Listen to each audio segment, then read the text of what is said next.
नमस्ते अनि वेलकम छ है हजुरहरू सबलाई मेरो सानो मिनी ब्लगमा।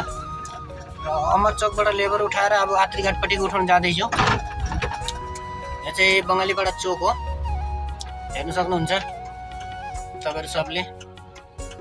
र यहाँबाट चाहिँ म आत्रीघाट जाँदैछु मान्छे उठाउनलाई, लेबर उठाउनलाई। र अरू बेला चाहिँ यता लेफ्ट साइड घुम्थेँ नि त, र आज चाहिँ राइट साइड सिधा जानु परेको छ।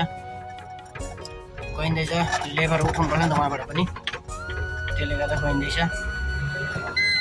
अनि हजुरहरू कस्तो हुनुहुन्छ? सन्चै होला नि त होइन? म पनि सन्चै छु, त्यसरी नै गइरहेको छु। हेर्नु सक्नुहुन्छ यसरी। अब यो चाहिँ लास्ट बगान हो, हाम्रो 10 नम्बर भनिन्छ। यतातिर छिलिरहेको छ, सफा गरिरहेको छ।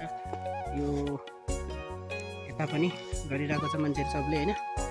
अनि हजुरहरूकोतिर चाहिँ कस्तो गर्दैछन् भने हाम्रोतिर चाहिँ अझै पनि चलिरहेको छ। र अब सकिन आँटिसक्यो। यति भन्दै आजको भिडियो चाहिँ मैले राख्न चाहेँ त साथीभाइ। ल सबैलाई बाई बाई छ है त।